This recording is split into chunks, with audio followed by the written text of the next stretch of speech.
رب العالمين. إن الحمد لله نحمده ونستعينه ونستغفره ونستهديه ونعوذ بالله تعالى من شرور أنفسنا ومن سيئات أعمالنا. إنه من يهده الله فلا مضل له ومن يضلل فلا هادي له، وأشهد أن لا إله إلا الله وحده لا شريك له، وأشهد أن محمدا عبده ورسوله وصفيه من خلقه وحبيبه، بلغ الرسالة وأدى الأمانة ونصح الأمة وكشف الله به الغمة وجاهد في الله حق جهاده حتى أتاه اليقين. اللهم صل وسلم وزد وبارك عليه وعلى آله وأصحابه وأتباعه وأحبابه وعلى كل من اهتدى بهديه واستنى بسنته إلى يوم أن يقول كل نفس نفسي نفسي. أما بعد، فأيها الأحبة، أوصي نفسي وإياكم بتقوى الله عز وجل. يقول تعالى في محكم التنزيل: يا أيها الذين آمنوا اتقوا الله حق تقاته ولا تموتن إلا وأنتم مسلمون. وقال أيضا: يا أيها الناس اتقوا ربكم الذي خلقكم من نفس واحدة وخلق منها زوجها وبث منهما رجالا كثيرا ونساء واتقوا الله الذي تساءلون به والأرحام إن الله كان عليكم رقيبا. وقال أيضا: يا أيها الذين آمنوا اتقوا الله وقولوا قولا سديدا يصلح لكم أعمالكم ويغفر لكم ذنوبكم ومن يطع الله ورسوله فقد فاز فوزا عظيما. جعلني الله وإياكم وسائر المسلمين من الفائزين، آمين آمين آمين يا رب العالمين. أما بعد، أيها الأحبة، يقول سبحانه وتعالى في محكم التنزيل بعد أعوذ بالله من الشيطان الرجيم: إنما يأمر مساجد الله من آمن بالله. إنما يأمر مساجد الله من آمن بالله واليوم الآخر وأقام الصلاة وآتى الزكاة ولم يخش إلا الله فعسى أولئك أن يكونوا من المهتدين. فيا سبحان الله، من الذي يأمر هذه المساجد؟ الذي آمن بالله وعرف أنه لا بد له من الموت، وعلم أنه سيأتي يوم من الأيام سيقف بين يدي الله عز وجل وليس بينه وبينه ترجمان. من آمن بالله وعلم أن دار الدنيا دار عمل بلا جزاء، وأن الآخرة هي دار جزاء بلا أمل، وأقام الصلاة. قال النبي صلى الله عليه وسلم: أحب الأعمال إلى الله الصلاة على وقتها. وآتى الزكاة ولم يخش إلا الله فعسى أولئك أن يكونوا من المهتدين. فعبد الله بن عباس ترجمان القرآن يفسر عسى بمعنى بالتوكيد بأكيد أنه سيكون من المهتدين. musidɓe julɓe tedduɓe, ɓaawon yettude allah du'ano nelaɗo makko sallllahu alayhi wa sallam, kanko e ɓey nguure makko nden e sahabaɓe makko ɓen fof e kala wonɗo e laawol ɓeeɗo, yo allah waɗu en e maɓɓe. yewtere menen ko yiiloto hande ko nokku ko allahu subhanahu wa taala on daali: innama ya'muru masajid allah.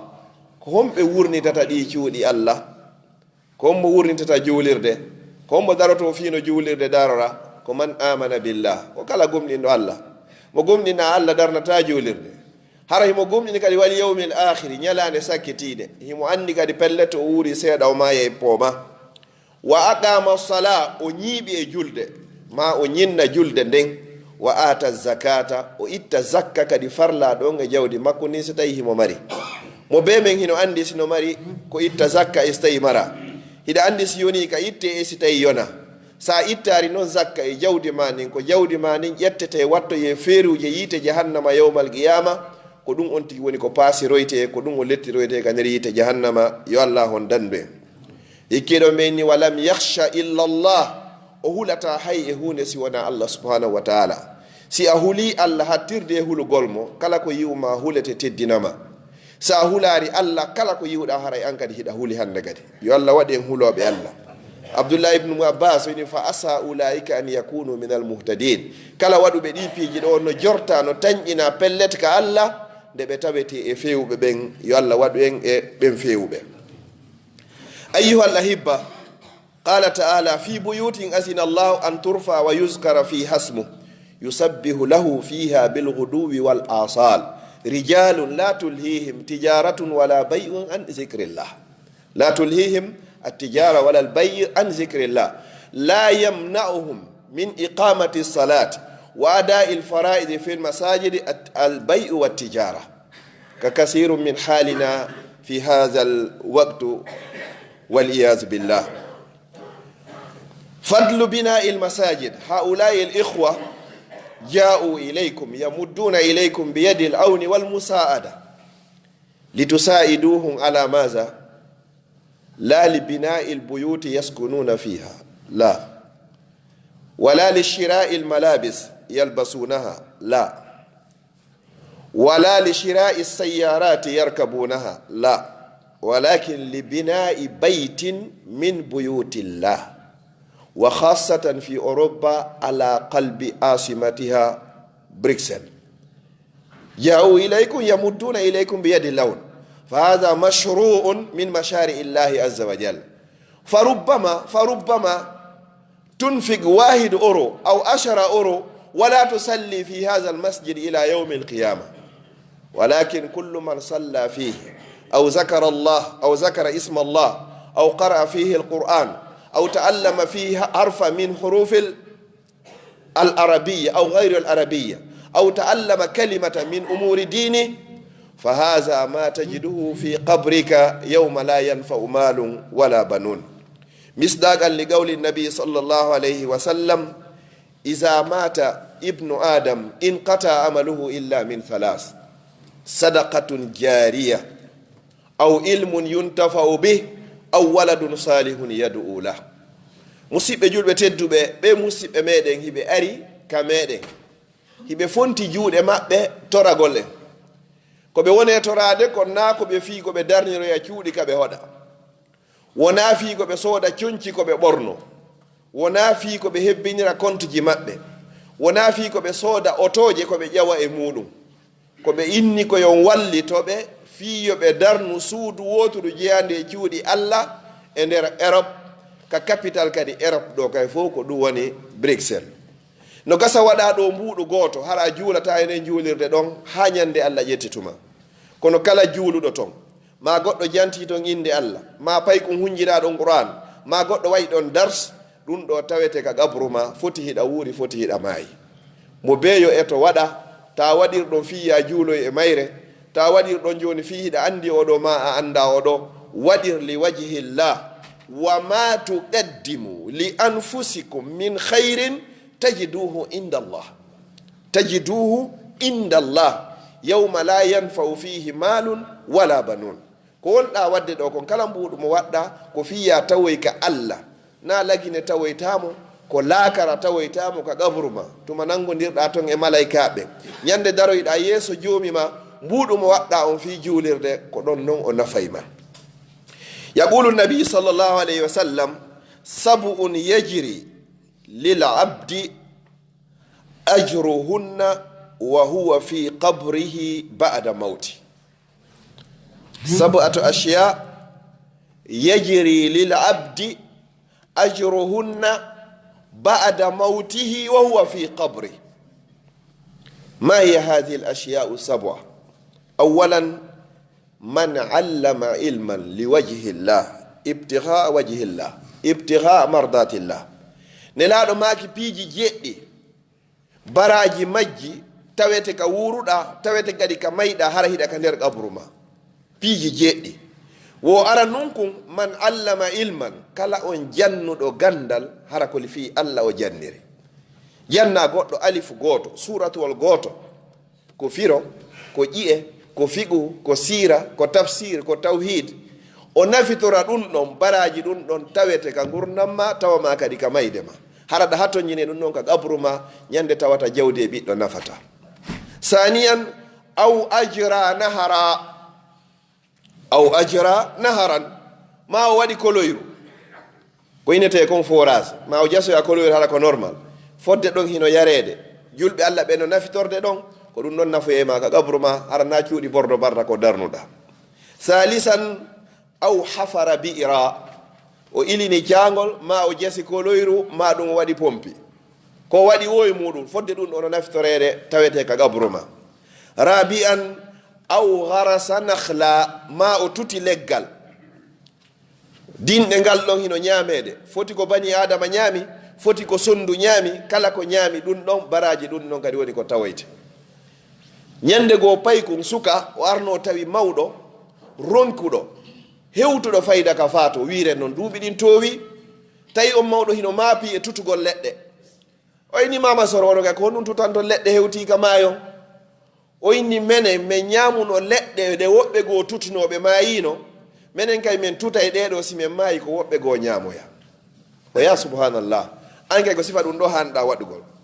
Khamisan aw bana masjidan ma o darni juulirde o mahi juulirde mahugol juulirde innaka ko antun darnatande fap mayre hande lanna jogande maga fuɗɗode ha ka lannode la walaw bi wahidu oro ibtihaa wajhillah hara ko fi Allah waɗirɗa fi bina'i lmasjid haulai ja'u ilaykum yatlubuna minkum musaada walakin hadha almashru' mashru'un min mashari illahi azza wa jalla. ɓe ko ɓe landi on kon ko projet na projet fi maɓɓe ko projet Allah fi ko tawoya jango ko ɗum ɗon woni ko ɓe landi. Aw bana masjidan. Sadisan aw warrasa mushafan tazhabu ila shari baraban wa tashtari mushaf bi 5 euro aw 10 euro wa tuqaddimuhu ila almasjid likay yantafi bihi almuslimun فصواب هذا ما دام يقرأ في هذا المصحف فأجره تجدك في قبرك حيا أو ميتا. أو ورث مصحفا. وسابعا أو ترك ولدا يستغفر له بعد موته أو ولد صالح يدعو له بعد موته. فنسأل الله سبحانه وتعالى أن يجعل أولادنا وأولاد المسلمين صالحين يا رب العالمين. أيها الأحبة، الإنفاق في سبيل الله فأجره وثوابه عند الله عظيم. براجي في ودغول في الله كالله والله دون هنا موني. اسمعوا معي وافهموا هذه الآية فهما جيدا وتدبروا كلماتها. قال تعالى: وسارئوا فيل أمر يدل على الوجوب. إلى ماذا؟ إلى بناء البيوت؟ لا، إلى مغفرة من ربكم، إلى الأسباب الذي يؤدي إلى مغفرة ذنوبك وخطاياك. وسارئوا إلى مغفرة من ربكم وجنة أرضها السماوات والأرض أعدت لمن؟ للمتقين. أعدت للمتقين، جعلني الله وإياكم من المتقين. وسارئوا إلى مغفرة من ربكم وجنة أرضها السماوات والأرض أعدت للمتقين. كأن السائل يقول: يا ربنا يا خالقنا، من هؤلاء المتقين الذين يسارعون إلى مغفرة، الذين أعد لهم الله سبحانه وتعالى بجنة واحدة أرضها كأرض السماء والأرض؟ من هؤلاء يا ربنا؟ قال مولانا عز وجل مفسرا لهذه الآية بآية أخرى: الذين ينفقون في السراء والضراء والكاظمين الغيظ والعافين عن الناس والله يحب المحسنين. هم هؤلاء. من منا لا يريد أن يكون من هؤلاء؟ لا أحد. musidɓe julɓe tedduɓe, jente o aya famen mo Allah inni wasari'u adondire ila maghfiratin faade e ko addata yaafuye min rabbikum immorde ka joomi moɗon. Na ko goɗɗo inata tuubiɗo naɓa goro nokkugo men anan kay men tuubi men tawti on ko ila maghfiratin min rabbikum wa jannatin aljanna goto arduha samawatu wal ard yanji makko on no ɓuri yanji kammuli ɗin jeɗɗi e leyɗel ɗen jeɗɗi o iddat ɗum ɗo maranama heblanama lil muttaqin wonande ɓen huloɓe Allah ko ɓen Allah marani o aljanna ɗo. Ayinnayi noon goɗɗo landiti ko hombo woni ɓen hulayɓe Allah ɓe Allah marani o aljanna yanji makko ko kammuli ɗin jeɗɗi e leyɗel ɗen jeɗɗi. Allah inni ko ɓeɗo allazina ko ɓen yunfiquna ɓe nafka ɓe no dépensa jawle maɓɓe ɗen fi sarra'i wa darra sanga ɓe mari e sanga ɓe mara sanga newi e sanga sattede no alhaali on ardi o si innama fi sabilillahi ɓe ƴetta jawle maɓɓe ɗen ɓe waɗa woni ɗiɗi wal kasimina al ghays e ɓen moɗayɓe tikke ɗen few wal afina anin nas e ɓen yaafotoɓe yimɓe ɓen ɓe jogiiɓe ɗi sifaji ɗo jowi.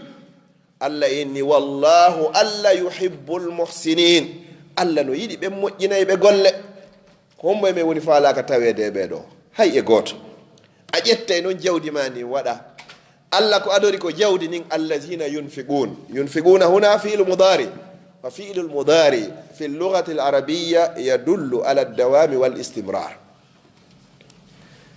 أيها الأحبة قال كان يحيى بن معاذ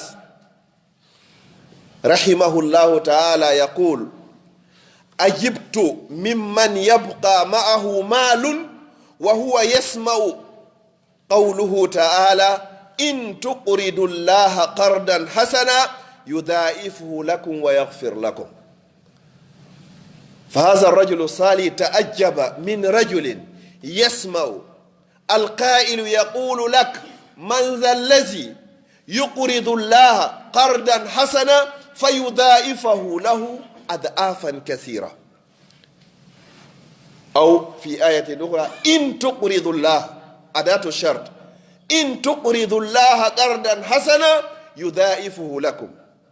1 أورو ب10 أورو 10 أورو ب100 أورو 100 أورو ب1000 أورو. فهذا وعد من الله عز وجل ليس مني ولا منك وعد من الله سبحانه وتعالى والله لا يخلف الميعاد. إن تقرضوا الله قرضا حسنا يضاعفه لكم ويغفر لكم. قال هذا الرجل الصالح أجبت لمن يبقى معه مال وهو يسمع هذه الآية فأنت لا تدري متى تأتيك المنية وأعبد ربك حتى يأتيك اليقين. o ceernojo ɗo wi wo hino ngalɗinimo no hawnimo neɗɗo ƴettayɗo jawdi mum mara moɓidira e compte ji mum ha heewa hara noddowo on no noddude Allah no nodduma ka deftere o inni in tuqridullah si on ñawli tun Allah qardan hasana ñamande moƴƴere labande yudaifu lakum Allah sowanayi on ɗum mbuɗu goto watta 10 o watta temedere o watta wulure guluje temeɗɗe hara anda limore mum sina wiyeteɗo ngalla wa yaghfir lakum ko hikki ɗon kadi o yaafo on bakkatuji moɗon ɗin kadi fappu kadi toriki Allah yo Allah on yaafo en. qala alayhi salatu wassalam inna malakan bibabi min abwabi aljanna yaqul man yuqridu alyawma yujza gadan. su'al من يقرض اليوم في هذه الدنيا الفانية الله سبحانه وتعالى سيجزيه غدا بمعنى يوم القيامة. هل منا من يقرض الله سبحانه وتعالى اليوم والله سبحانه وتعالى يجزيه غدا؟ ما من يوم جديد إلا وهذا الملك يناديني ويناديك من يقرض اليوم ويجزى غدا. كل من أراد أن يجزى غدا فليقرض اليوم. فهؤلاء الإخوة في أمس الحاجة إلى مساعدتكم أيها الأحبة. قال تعالى وما أنفقتم من شيء فهو يخلف كل ما يتعلق بالإنفاق يأتي الفعل على صيغة المضارع فهو يخلفه لكم ويحميكم ويصلح أحوالكم ويبارك في تجارتكم ويبارك في أولادكم. هذا هو يخلف، ليس المال فقط. وينجيكم وينجي أولادك ويصلح الأولاد، هكذا فهو يخلف وهو خير الرازقين. الرزق ليس المال فحسب، الصحة رزق، والعافية رزق، والجاه رزق، والعلم رزق، كل هذا من رزق الله عز وجل، فلا يؤتيها إياه إلا الله سبحانه وتعالى. kala ko wadda Allah lontinante lontingol ngol ɗo noon nay sikko ko jawdi tum, kellal ko arsike, heɓugol aafiya ko arsike, ɓiɓɓe ko arsike, heɓugol hettare ko arsike, heɓugol jaahu e teddugal ɗum kadi ko arsike. wata waɗu ko hakkille ma arsike wonnema ko mbuuɗi ɗin tun, fala arsike hino ɗuuɗi, kala ko ardamma kon ka moƴƴi ɗon haray ɗum kadi ko arsike. ala wawɗo okkude ɗiɗo fof sina o wiyeteɗo Allah. قال عليه الصلاة والسلام إن في الجنة غرفا يرى ظاهرها من باطنها وباطنها من ظاهرها أعدها الله عفوا لمن أطعم الطعام وأفشى السلام وصلى بالليل والناس نيام هؤلاء يدخلون الجنة بغير حساب. لمن أطعم الطعام وأفشى السلام وصلى بالليل والناس نيام كما قلنا آنفا وأقام الصلاة وآتى الزكاة ولم يخش إلا الله فعسى أولئك أن يكونوا من المهتدين. نلا صلى الله عليه وسلم ماكي وهنو كالجنة والجنة هنو تون chamburji majji on wonɗo yaasi no renti nder, wonɗo nder no wonti yaasi, birikire kange birikire kaalisi. Allah subhanahu wa ta'ala o mahiri ɗum ɗo sookewo makko, jungo makko ngon o marani ɗum ɗo façon yimɓe tato. kala o ñamminɗo ñaamete, ittuɗo sadaka, yarni ndiyam, ñammini weelaaɗo, ittani aanuɗo ande, surri sutiiɗo wirtagol, o woni goo. wa afsa salam o sakiti salminago ala man arafta wa man lam ta'rif. mo fottuɗa innamo assalamu aleykum, foti hiɗa anndi mo, foti a anndamo. tammo on wa salla billeyli, o immi jemma o naafi wannas niyam, hara foppo hino ɗaani. julde jemma waɗirta ko yiingo, ko julde ñalorma waɗorta yiinga. immagol jemma tentini ka wonɗe ngaygol jangol ɓuuɓol fewdo hiver, bugo cudda ɗo yaha salligo fewta rabbu samawati wal ard, ɗum ko imanu watta ɗum. yo Allah okku en ɗum kadi. oɗo fa ɓeeɗo ko ɓeeɗo natoyta aljanna ko alda e hasibore, yo Allah waɗu en e maɓɓe. wa qala alayhi salatu wassalam akhtimu khutbati bi hadha al hadith ittaqu nnara fiilu amr walaw bi shiqqi tamra fa in lam tajidu fa bi kalimatin tayyiba. subhanallah, ittaqu nnara walaw bi shiqqi tamra walaw bi 50 centim walaw bi 1 euro fa in lam tajidu fa bi kalimatin tayyiba. qul jazakumullahu khayran wa barakallahu fikum wa yassara alaykum wa ma asbaha dhalik. qala ta'ala fi qur'an al-karim wa qulu lin-nasi husna in lam tajid fa kalima tayyiba. wa qala alayhi salatu wassalam man kana yu'minu billahi wal yawmil akhir falyaqul khayran aw liyasmut aw kama qala alayhi salam. nelaɗo sallallahu alayhi wasallam e maaki ka lannugol yewtere nden wo rente e nge yiite jahannama rentoronge sabu ittugol sadaka haystugo yeru porolun tamaro. si tawi a heɓaari hay yeru kum porolun tamaro ɗon fa bi kalimatin tayyiba, konngol moƴƴol.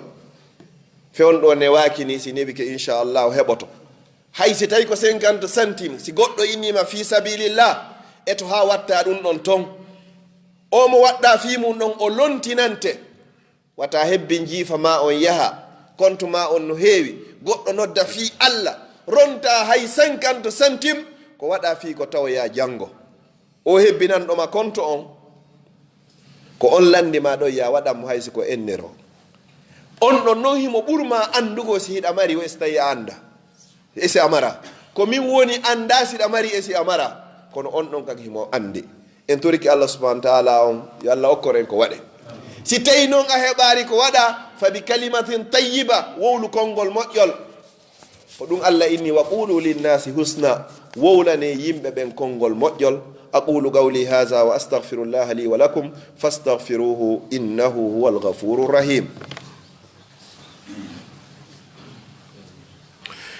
الحمد لله وكفى ثم الصلاة والسلام على أشرف الأنبياء والمرسلين نبينا محمد وعلى آله وأصحابه وأتباعه وأحبابه وعلى كل من اهتدى بهديه واستنى بسنته إلى يوم الدين. أما بعد فأيها الأحبة أختم خطبتي بقوله سبحانه وتعالى من بنى لله مسجدا بنى الله له بيتا في الجنة. بناء مسجد لسبحانه وتعالى لا يعني ذلك إكمالها، لا، ولو أن تشارك في هذا البناء بواحد أورو يكفيك. أطلب منكم أيها الإخوة فلا تبخلوا على هؤلاء ولو كل واحد منا بواحد أورو. نسأل الله سبحانه وتعالى أن يختم لنا بحسن الخاتمة. اللهم ارزقنا حسن الخاتمة، اللهم ارزقنا حسن الخاتمة، اللهم ارزقنا حسن الخاتمة. اللهم لا تفرج هذا الجمع إلا بذنب مغفور وسعي مشكور وأمل متقبل مبرور. اللهم اجعل جمعنا هذا جمعا مرحوما وتفرقنا من بعده تفرقا معصوما. اللهم لا تجعل فينا ولا معنا ولا من بيننا شقيا ولا مطرودا ولا محروما. اللهم اجعل لنا من كل هم فرجا ومن كل ضيق مخرجا ومن كل بلاء عافية برحمتك يا عزيز يا غفار. اللهم اجعلنا من أتقائك من النار. اللهم أتق رقابنا ورقاب آبائنا وأمهاتنا ومشايخنا من النار وسائر المسلمين إنك ولي ذلك وقادر عليه. وصلى الله وسلم على نبينا محمد وعلى آله وصحبه وسلم تسليما كثيرا. وآخر دعوانا أن الحمد لله رب العالمين.